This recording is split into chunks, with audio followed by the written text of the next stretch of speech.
శ్రీ గురుభ్యో నమః. బ్రహ్మగ్రంథి విభేదిని, బ్రహ్మగ్రంథిని ముడిని విడగొట్టే అమ్మ. వెన్నుముక వెంబడి ఉండే 6 చక్రాలలో మొదటిది మూలాధార చక్రము, రెండవదైన స్వాదిష్టాన చక్రము. ఈ రెంటికి పైన ఒక గ్రంథి ఉంటుంది. దీనిని బ్రహ్మగ్రంథి అంటారు.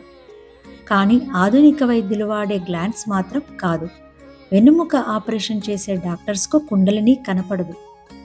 విద్యుత్ తీగలో విద్యుత్ కనబడుతుందా? కుండలిని అనేది అదొక భౌతిక పదార్థం కాదు. భౌతికంగా నిరూపించలేం. అలా నిరూపిస్తే అది కూడా భౌతికమే అవుతుంది. ఆధ్యాత్మిక జ్ఞానాన్ని భౌతిక జ్ఞానంతో నిరూపించాలనుకోవడం తప్పు. భౌతికం ఎక్కడ ఆగిపోతుందో అక్కడి నుంచి ఆధ్యాత్మికం మొదలవుతుంది. ఒక్కొక్క చక్రం దాటే కొద్దీ మనకు ప్రజ్ఞ పెరుగుతూ వస్తుంది. స్థూల సూక్ష్మ కారణ శరీరాలు మూడూ పోతేనే మోక్షం.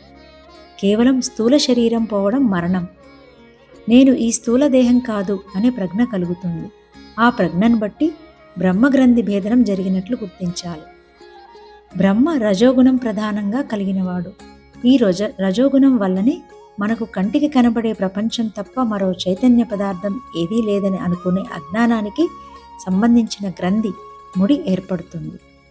ఆ ముడికి బ్రహ్మగ్రంథి అని పేరు. అలాంటి అజ్ఞానపు ముడిని విప్పుతుంది అమ్మ. మనం వేరేగా, మన సృష్టించిన వస్తువు వేరేగా ఉంటుంది. ఆ వస్తువులోకి మనం ప్రవేశించలేం. ఆ వస్తువు మనం కాలేం. కానీ అమ్మ సృష్టి అలా కాదు. అమ్మ దేన్నైనా సృష్టించి అందులోకి ప్రవేశించగలదు, అదిగా ఉండగలదు. అమ్మ చేత సృష్టించబడిన ప్రతి వస్తువులోనూ, ప్రతి జీవిలోనూ అమ్మ ప్రవేశిస్తుంది.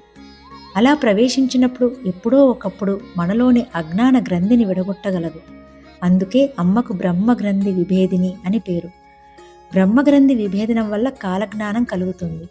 వీళ్ళని కాలభైరవులు అంటారు.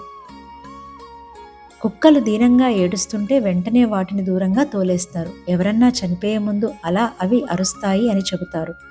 మనుషులు ప్రయత్నం చేస్తేనే గాని దొరకని కొన్ని ఇంద్రియాతీత శక్తులు జంతువులకు సహజంగానే ఉంటాయి.